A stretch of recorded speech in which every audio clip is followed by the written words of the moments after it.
Okay, we're not even 1 week out from an assassination attempt on the person who is now officially the Republican nominee for President of the United States. I have with me today journalist Charlie Spiering. Charlie, thank you for joining me.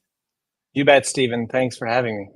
So you're there at the RNC. What was the energy like last night? Well, it was pretty dramatic last night, of course, when President Trump entered the arena with that bandage on his ear and sort of walked up and sat next to the rest of his family, which was an unusual entrance for the president. Typically, if you recall back to 2016 when he accepted the nomination, he walked on stage with a dramatic blaze of lights, and the Queen soundtrack, "We Are the Champions." This time was a little bit more muted. Trump walked in, and the delegates were just super excited, chanting "Fight, fight, fight" with their fists in the air, chanting "USA." But Trump went up and sat next to his family, hugged him and his close political allies, and really just sat and listened to these, ordinary Americans who expressed their struggles with the Biden economy. And it was pretty moving to see that. Obviously the delegates were a little disappointed that they didn't get to hear from Trump, but that kind of sets the stage for the campaign going forward, and certainly his nomination speech, where they'll get all the energy they want from that. Okay. You were a former journalist for Breitbart News. You're with Daily News or Daily Mail now, excuse me. That's right. I was on Daily Mail this morning. They're talking about how many of the people that were at the Trump rally in the vicinity of the president are now dealing with PTSD. They're just so rattled by what they saw, the trauma, the screaming. I can still hear the screaming if I think about it. I have to imagine President Donald Trump, although he has this commanding presence, this king-like, emperor-like energy. This had to have affected him, right? He was shot in the head, blasted through the ear. I'm sure he's contemplated many times, without turning his head, he would not be here today. Do you think that led to some of the difference in energy last night? Well, yeah, that's a moment that certainly the delegates see as, just this major moment in history. And among the delegates, you talk to them, he's reached this legendary status. And so a lot of what will be talked about throughout this convention is how Trump has now become a legendary figure, someone who survived an assassination attempt. There's not many people in our history that have done that. So, but but his campaign in the RNC and even Trump himself wants to make sure that it's not just about him. It's also about the people. And so he's really trying. You can see in the programming, he's really trying to focus certainly on party unity, on the bad things about the Biden economy. And I really think that his ultimate convention speech will be a call for unity. Even a call to tone down the politics. Even though he wants to fight, he wants to do it in a way that really unites people instead of divides people. We'll see how that works, because once you've reached this legendary status, you can really start to emerge as a transformational political figure instead of just another divisive political figure. So we'll see how that goes. I think that'll be part of what they're trying to do. Okay. You've broken two major stories that are being talked about all over the United States, all over Twitter and the internet. I want to go through both of those. Let's go through the most recent one. You were the journalist that broke the story about the police having interaction with Matthew Right. Crooks. Specifically, we now know he spent most of his Friday at the shooting range. He then went and picked up ammo, a ladder, heads off to the convention, gun in hand. You're the one that figures out that the police had photos of him. They were aware of him. They even climbed the roof and saw he was there. What was it like to be there and gather this information and then tell us about this breaking story? Yeah, it was really quite a coincidence, because I was currently traveling through Pennsylvania when the shooting happened, and I was getting gas. I was returning from a family vacation. I was getting gas and found out that the president had been shot. Turns out it was only about an hour away, so I detoured up there, fortunately in time to talk to a lot of the people who were there who saw that. And one man's testimony in particular was that he was yelling at local police. Local police were running around the building where rally goers spotted the shooter before anybody took a shot. So there's this early witness testimony certainly made a lot of people question about what was the Secret Service doing in that minute to 2 minute mark when there was clearly an issue going on and Secret Service didn't pull Trump down from the stage. Rally goers were just, that's where this whole thing started. They just immediately started asking questions, questions that the Secret Service still has yet to answer. Yeah, and I believe over time we're going to get those answers.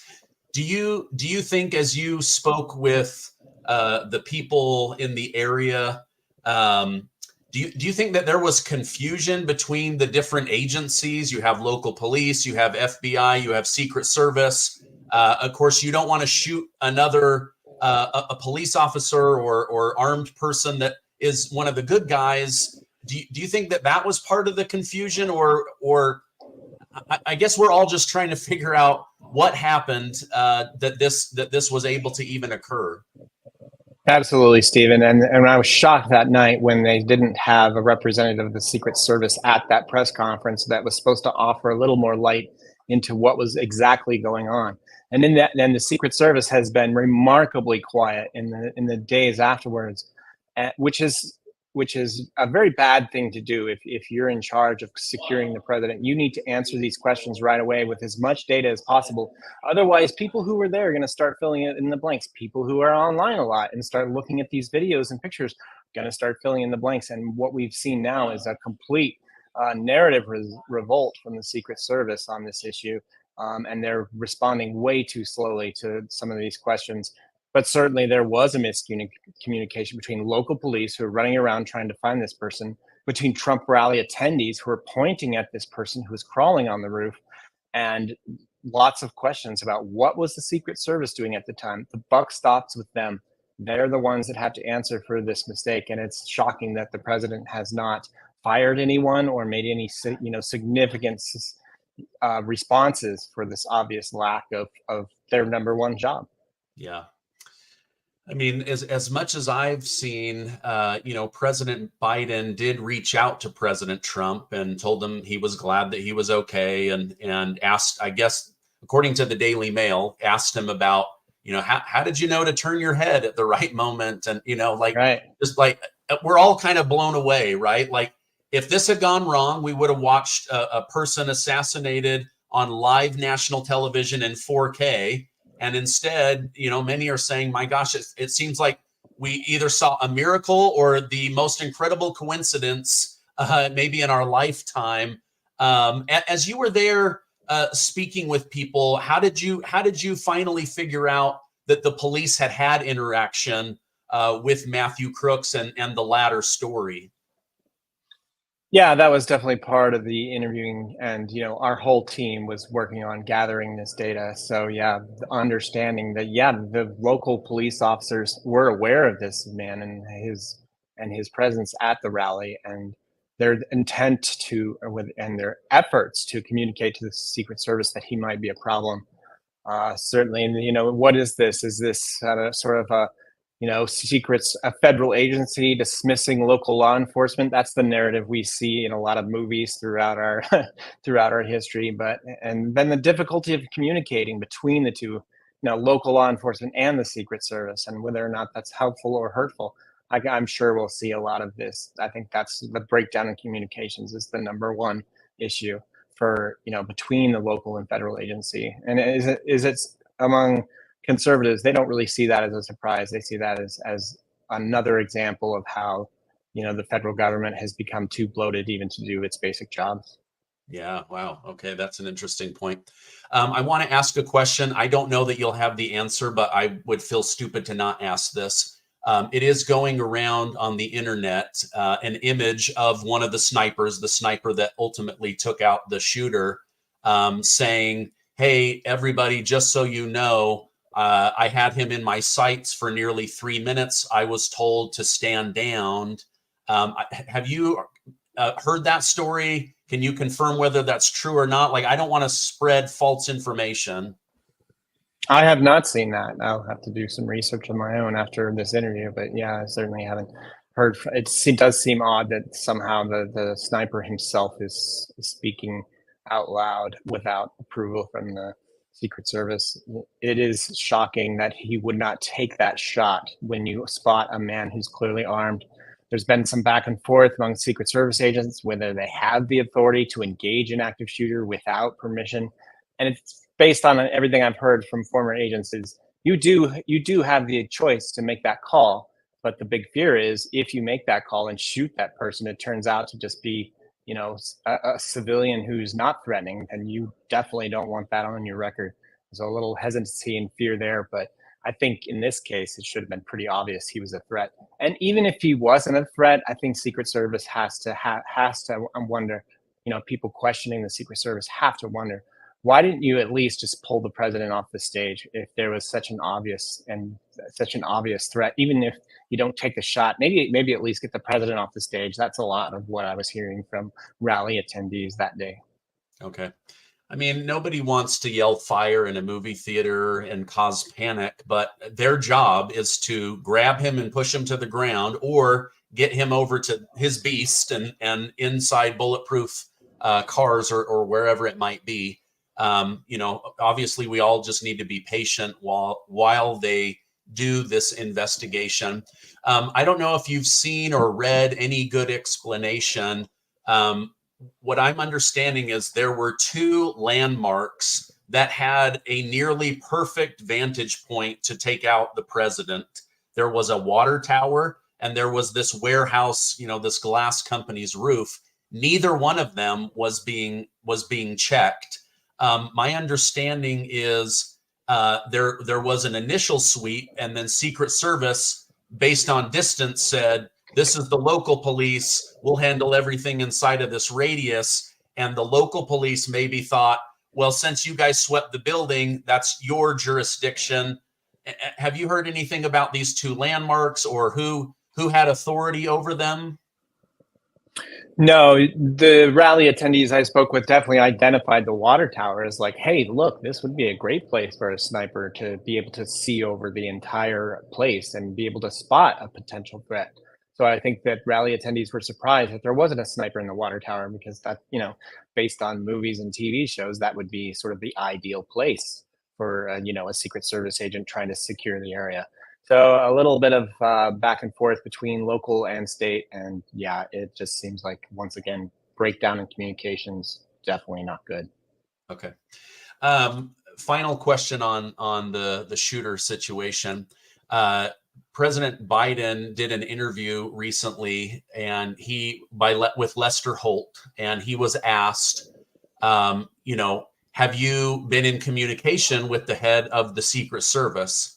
And Biden said, yes, I've spoken with him. The problem is the head of the Secret Service is a woman named Kimberly Cheadle, which has many now wondering, did he lie? Has he forgotten? Does he not know who his heads of department are? Or was he trying to cover his tracks and misgendered? I don't know. I don't know what's going on. To me, it seems like he was saying he has, but in fact, he has not communicated with Kimberly Cheadle.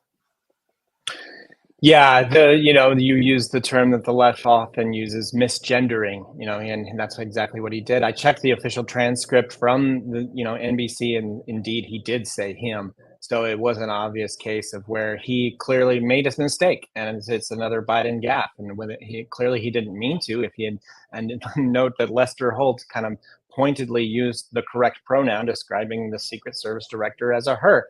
Biden did not correct himself. But certainly the more astonishing thing was, he said, why hasn't the Secret Service spoken publicly about this? And he said, oh, they have spoken publicly in the Situation Room. Well, excuse me, Mr. President, that's not publicly, that's private. That's only related to you.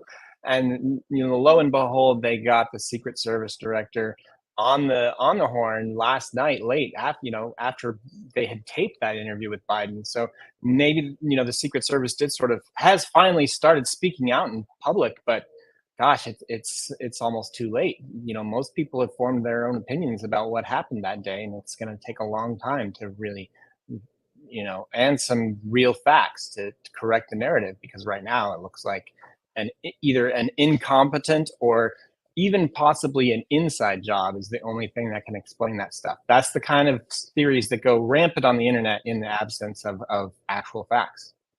Yeah, and I can tell you that they are. Whether it's the story of this sniper saying, I was told to stand down for 3 minutes, like, I don't know what's true or not. I'm trying to be in the Yeah. middle as a journalist, just like I know you do a good job of that. But at the same time, in the absence of that, people start doing, it's like these true crime podcasts are really hot right now because people get tired of waiting around for answers, and they go looking for them. And I'm shocked sometimes the things that they find. I know one thing is the American people, especially on the Republican side, they're really concerned that the FBI is going to handle the investigation because the FBI bungled the Hunter Biden laptop. They were instructed to go into Mar-a-Lago. They put out photos on the internet of top secret documents. Well, it turns out that was an organized photo by the FBI. So the fact that the FBI is in charge leads a lot, maybe half the country to think, wait a minute, how are we going to get a fair investigation based on who's leading that charge? The other story that you broke that I believe is probably even more pertinent at this time is that Barack Obama and others at the top of the Democrat food chain, they are working behind the scenes aggressively to push Biden out, get him to step down gracefully with enough time to try to put somebody in that could beat Donald Trump. Tell us about that story. Yeah, so before the debate, I found out about this sort of this loosely organized secret plot that to get rid of Joe Biden if he failed terribly on the debate stage, that there would be a meeting of the top Democratic leaders to decide if he was still the best candidate going forward. And what Democrats told me is that if you get a Nancy Pelosi, a Bill Clinton, a Barack Obama, a Chuck Schumer, those four top leaders of the Democratic Party, then and only then could you, if they all agreed, then and only then could they, push forward this effort to replace Joe Biden. And so immediately after the debate, it's very important to look at Obama and his allies and see exactly what he's doing. Granted, Obama put out a tweet that the day after suggesting that it wasn't time to abandon Biden, but all of his allies in the media and his surrounding former staff were calling to the heavens with the same talking points. We love Joe Biden; he's a great man, but maybe he's not our best candidate going forward. Even more shocking was this George Clooney op-ed in the New York Times. Clooney is a very close, probably the closest celebrity to Barack Obama.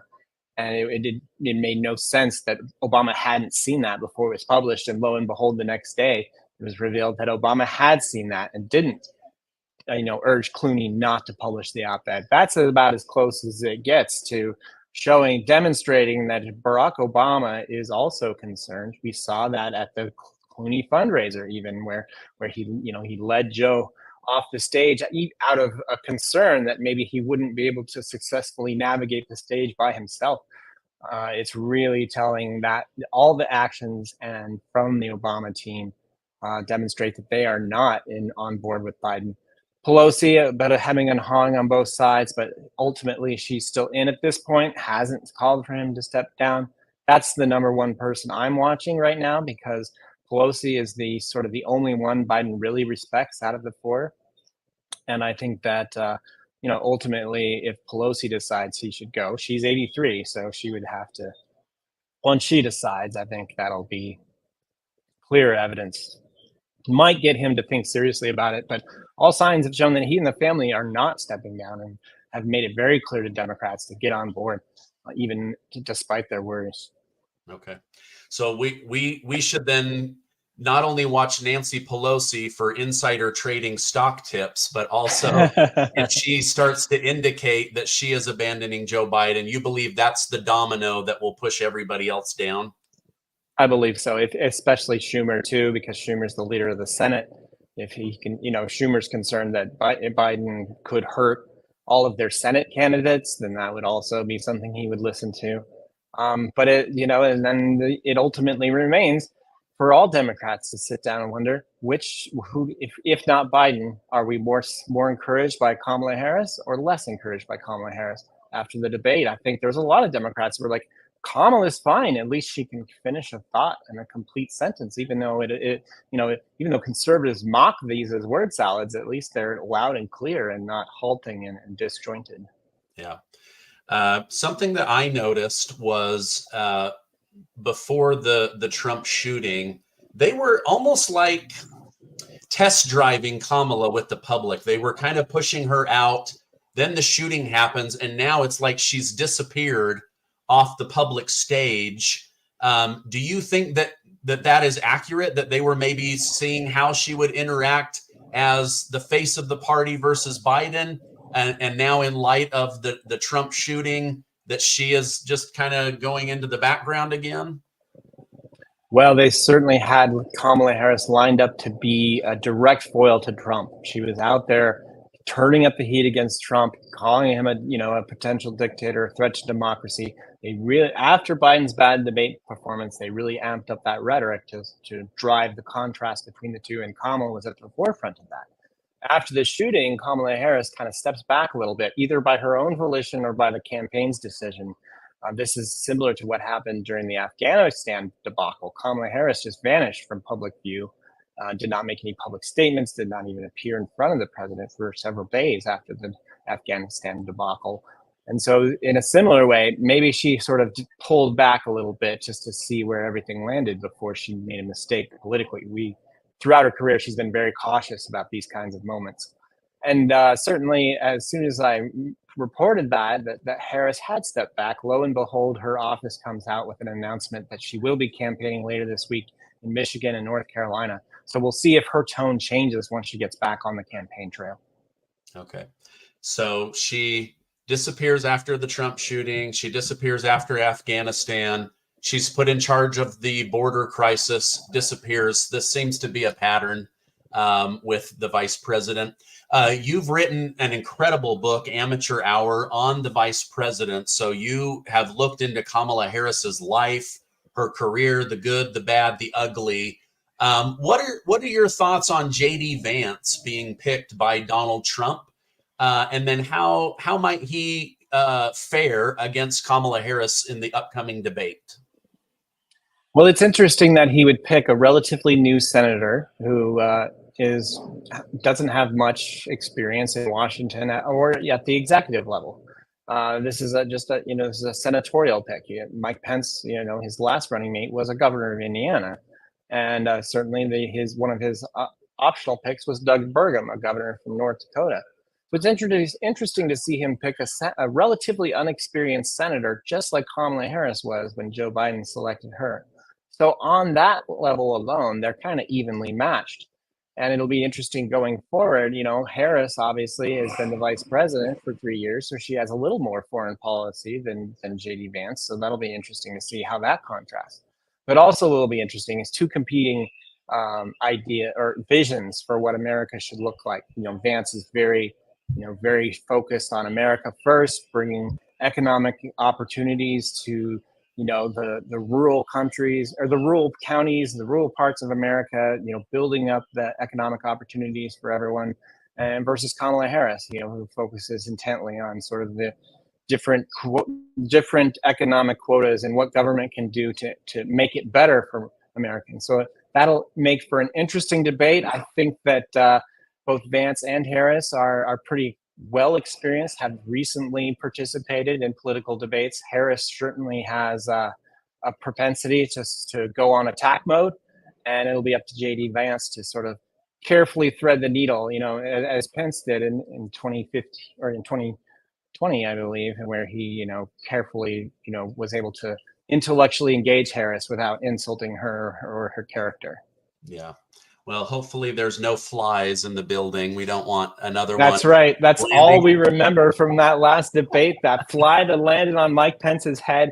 Well, that was so funny going back through the book and looking into that. And, there were a lot of moments, but they were all completely overtaken by the fly. Yes. Yeah. On the fly. So, have you have you heard anything about pressure or intention or ideation of Vice President Kamala Harris using the 25th Amendment to remove Joe Biden based off of, the information coming out about his health, his mental abilities? Or do you think she is going to just project loyalty until the end? And have you given any thought or heard anything about that?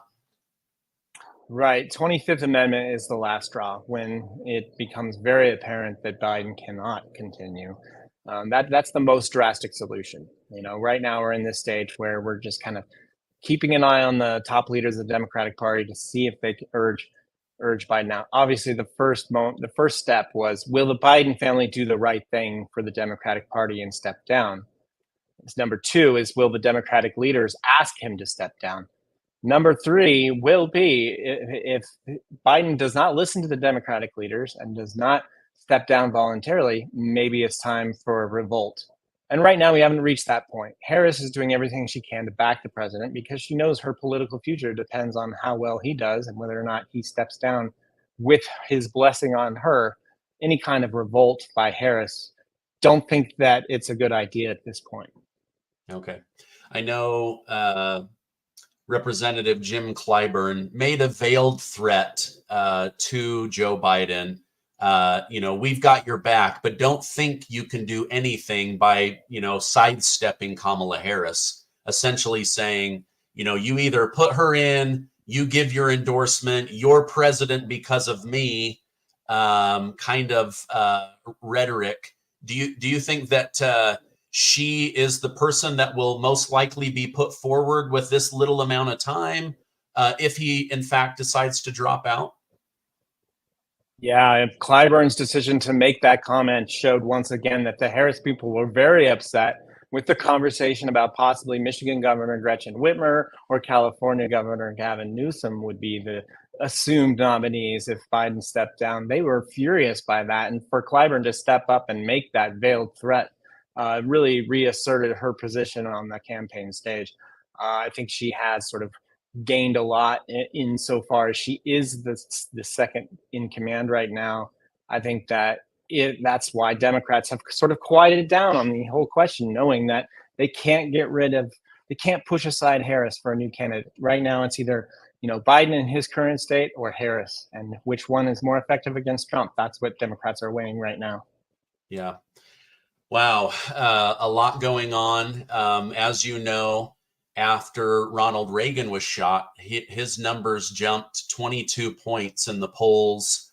I suspect we'll see something, maybe not 22, but we'll see that bump of interest in Donald Trump, sympathy towards Donald Trump, maybe remembering the Trump years with a little bit more fondness. It does seem that the mainstream media doesn't know, whether to put the gloves back on yet, or, if they're going to lose people by being too hard on him too quickly. What are your thoughts on that? I can see the mainstream media is like, okay, we want to continue to say he's horrible and a threat to democracy, and yet it's not even been a week since the man was shot on live TV. Yeah, they really stepped back and giving him a chance to become this transformational political figure. I think they're setting the bar pretty high for that, because if Trump makes any sort of mistake, then they'll just continue on with the narrative. Well, he had his chance to be a transformational political figure, but it's clearly he missed the mark. I think that's why media is scrutinizing every moment of this convention. Is this a renewed political party, Republican Party, that is open-armed and embracing this upward mobility and trajectory, or is it the same old bitter, angry party that they love to portray so much in the headlines? Yeah, absolutely. Well, I know you're getting ready for a big energy-filled day That's with right. interviews and the RNC convention. Thank you for taking time out to come on today. I'm going to put a direct link to Amateur Hours so that people can check that out. Learn more about Kamala Harris, the good, the bad, and the ugly. I'm also going to put a link to your X account so that people can follow you online. Anywhere else I should direct them? Maybe your most recent article on the Daily Mail?